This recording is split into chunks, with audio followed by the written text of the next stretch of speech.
Hey everyone, we're live from the Paste Studio in New York right now with Wheatus. Wheatus, thank you for being here. Thanks for having us. Yeah, man, of course. This is a lot of fun. Looking forward to sharing your music with the internet right now. And congratulations on the 20th anniversary of the debut album. As we approach that, there is an expanded edition of that album out in the world, and well, it will be very soon out in the world. Sure, we're in the midst of recording that right now.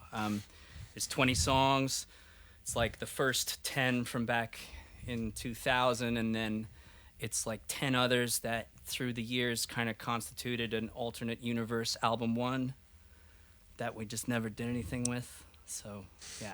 Cool. Well, so now they will have a chance to see the light, and we're about to hear two from the most recent full length. We'll hear one that nobody's heard, and then we'll do a fan favorite. I think I'm accurate in that description? The one that you say, the one that nobody's heard. Or it just came out. Recent, so the fewest heard it. Yeah, the few. Thank you. Wonderful recovery on my behalf. I appreciate that, Matthew. Thank you. Cool. So what's coming up first today? This is a song from the Valentine LP. It's called Break It, Don't Buy It.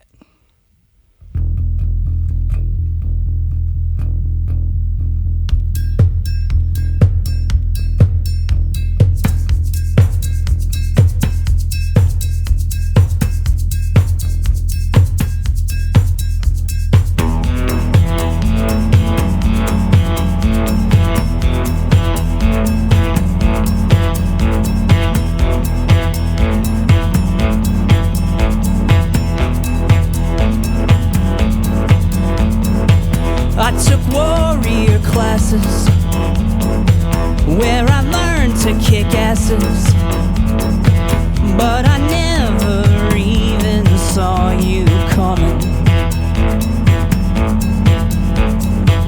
Well, you left all your books, so I had me a look, and I read where it said that you didn't even like me. And it's true, I was a fool for you anyway. Yeah, it's true.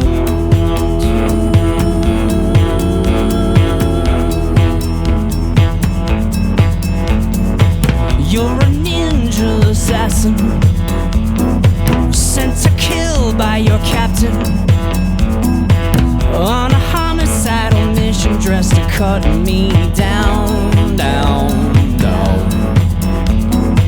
On the 14th level, we gonna fight like the devil. Up and down, paint the town, blood and guts on the walls. And it's true, I was a fool for you anyway. Yeah, it's true.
Thank you. This is great, man. This is our last session of the week, so thank you for launching us into the weekend smoothly. We appreciate it very much. That's fun. Do you have fun holiday plans?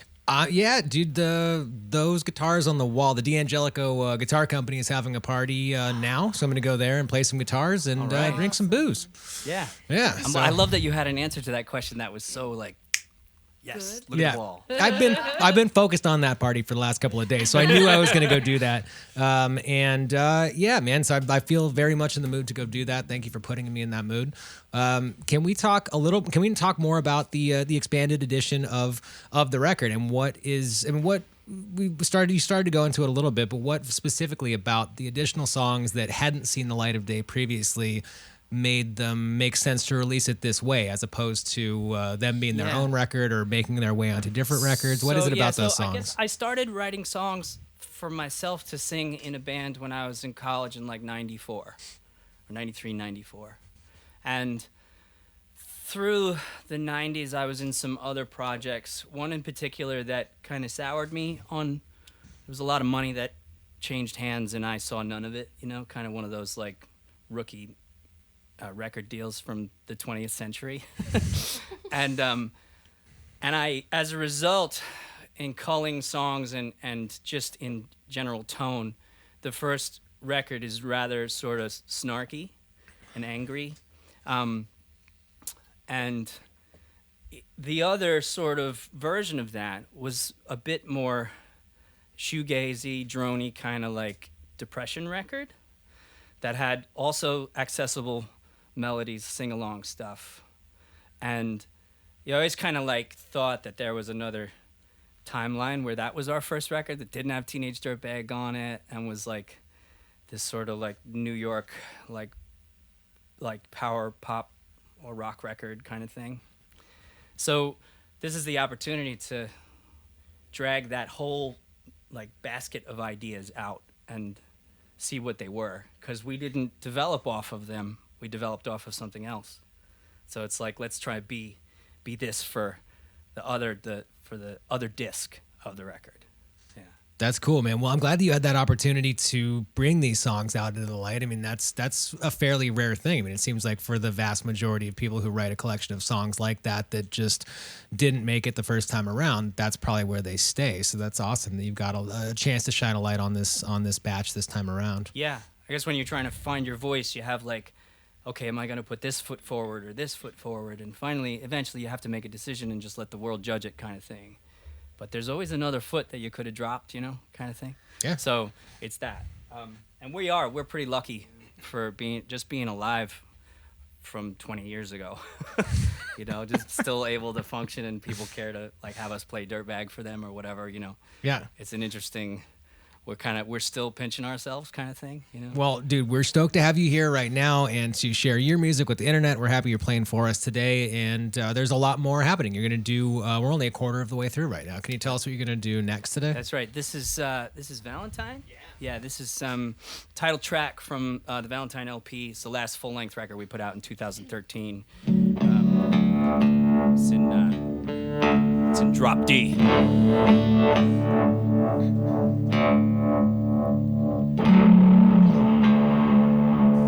All right, let's do it.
Yeah.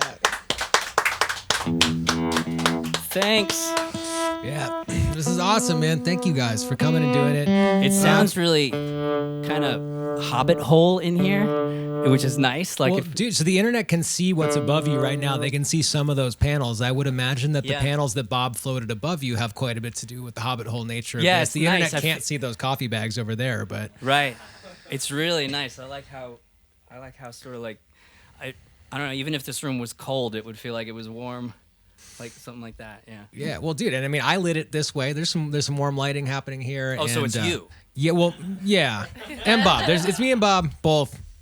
And yes, I'm glad you're comfortable here. Can we talk more about the sound of what's happening here in particular? Can the arrangement that's happening during this session, is this similar, dissimilar? I mean, compare it or contrast it to what people hear on the record. Is there a gigantic bell on the studio version? On some songs, there is a gigantic 50-pound ship's bell that my father stole when he was in his early 20s. Quite a bit of what we do is represented here in some meaningful way. We've divided the drum arrangements into two parts for Leo and Madden, who are our sort of like rotating full-time drummers, to play together for the first time, which was, we were a little worried about it first, but then it was like, it just worked like right off the bat. And then Matthew, on the bass, you're doing everything the same, right? Pretty much. Exactly the same. 5 strings all the time? No, actually we have a 6 and a 4 that I use on certain songs. We have a couple songs that we wrote that way. Yeah. Actually. But the 5 usually does the trick. Oh, wait, the internet can't hear you at all. I'm sorry. I should have said that earlier. Sorry. Oh, that's that. We missed all the jokes then. Well, Matthew was asked if he had a 5-string bass, and he responded, "Well, actually, there's a 6-string usually in the band." Which is, he didn't have that. He didn't have that snide twang, but he said something like that. But dude, this arrangement sounds wonderful. So we've been introduced to Leo, Madden, Matthew. Can you introduce us to everybody who's here today? This is Brandon Tyser on the keyboards. Brandon. He's typically got 2 keyboards, one up, one down, but now he's just on the lap keyboard. Lovely notes, in case I forget what they are. Yeah. Interesting side story. The reason we have that is because we bought it on the internet because I thought that was the one we used on Dirtbag back in 1998 or whenever we did the same model or the one? I thought it was the same model, and it's totally not. I was wrong 100%. So now we have a realistic keyboard. Carly Bruce is on the vocals to Carly, your welcome right. back, Carly. Carly's been here like, 15 times already. You flatter me. Joey Slater is on BVs in the center. Hey, Joey. And Gabrielle Sturbins is on the BVs over here. All right.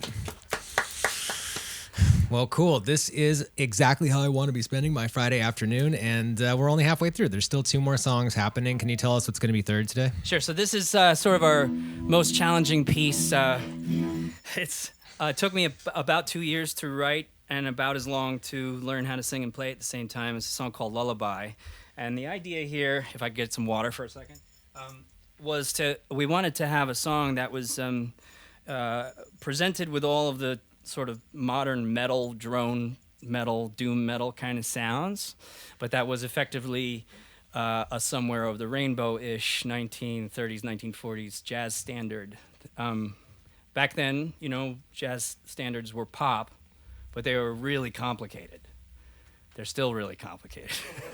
So I thought, let's see if we can do that. And it hasn't always been easy to play this song, but we're going to try it. This is called Lullaby. Ready, gang? 1, 2, 3, 4, 1, 2.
All right. Thank you.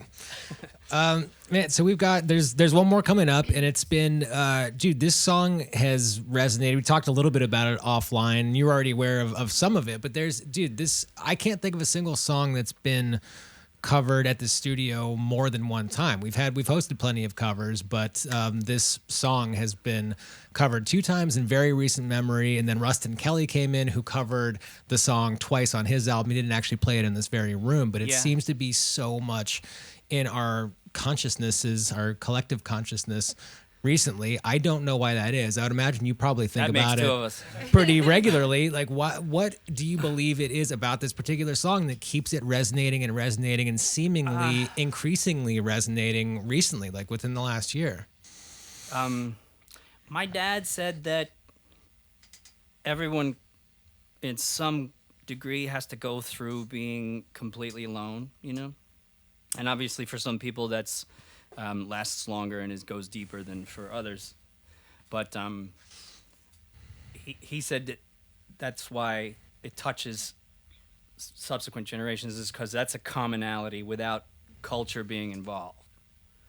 I don't know. Maybe he's right, or maybe something along those lines. But I think it's because everybody gets to be their own version of like a dirtbag. Like, you invent the song for yourself. If you're driving or walking along and singing to it, you're the dirtbag. And whatever that means to you is like way more important than what it meant to me when I was 10 years old in 1984, you know? Yep. So maybe that too. I don't know. But yeah, I don't know what makes it appear on people's records, like why people do that. You got me. Yeah. Well, I don't know, man. I'm glad that it is right around the time that we started having this conversation to bring you guys in here was when it started just being covered at the same time in the studio. So it was just a very ubiquitous sort of an experience all at the same time. And I'm stoked, man. It seemed like a very, like the universe was pointing us towards making this happen. I'm really, really happy that it is. And so here we are, man. Here we are right now. And congratulations on the approaching 20-year anniversary release. Yeah, and tell us what we're doing here next, right now. We're doing Teenage Dirtbag. And once again, the beat is divided between 2 drummers. But I want to thank you for having us also. That's, it's really cool to be called up 20 years after the fact and asked to come down into your warm hobbit den. And are we gonna have tea later? Is that? Dude, the kettle's on right now. Yes, that's exactly what we're doing. All right, let's play Teenage Dirtbag.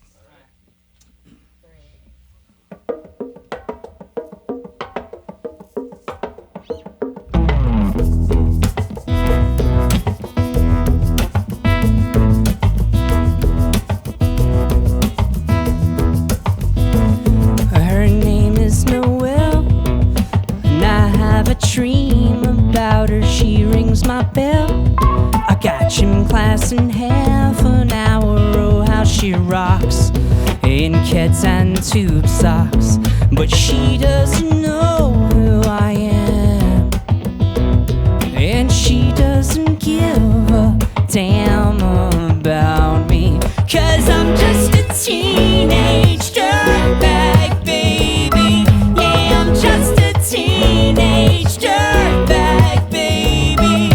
Listen to Iron Maiden, baby, with me.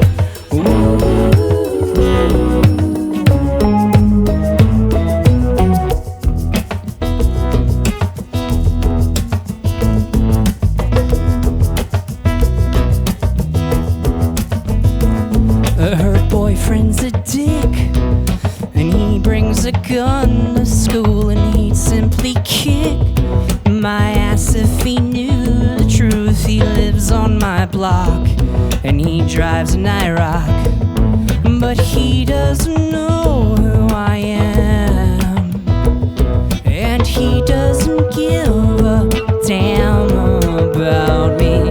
'Cause I'm just a teenage dirtbag, baby. Yeah, I'm just a teenage dirtbag, baby. Listen to Iron Maiden, baby, with me. Ooh.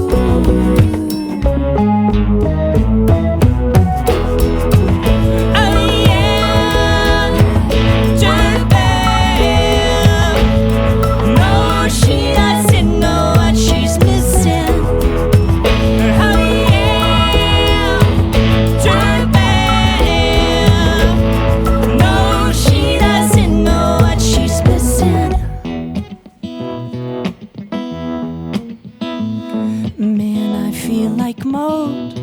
It's prom night and I am lonely, lo and behold. She's walking over to me, this must be fake. My lip starts to shake. And how does she know who I am? And why does she give a damn about me?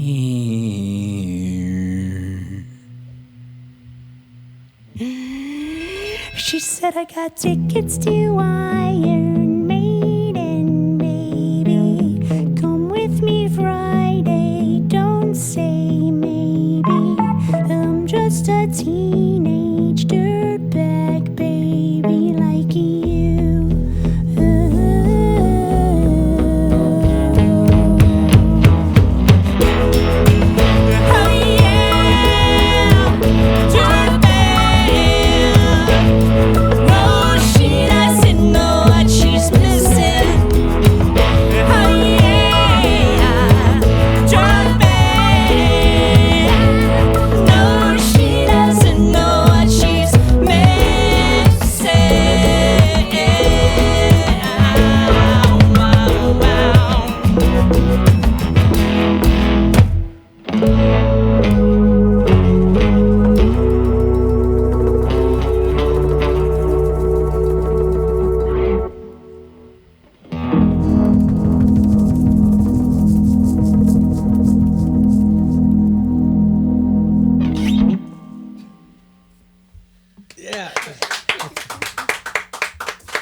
Nice. Thank you guys, man. Happy weekend to everybody. Here we go. And all the details for everything will be up at Wheatus.com as we so the 20th anniversary of the debut album is out. Is there a release date or is that We're shooting for 20 years to the day, which would be, according to the internet and not my memory, August 15th, 2020. Outstanding. So August 15th, 2020, 20th anniversary album. Touring probably Australia in the summertime around July, and then the United States here August to September, and then European Union and UK in November, December. Nice. Well, dude, thank you for coming here today and doing it. Happy weekend, everybody. Have a great holiday, and come back anytime and keep playing songs for us, man. We'll be here doing this, and come back whenever it makes sense for you guys. Thank you. All right. Thank you.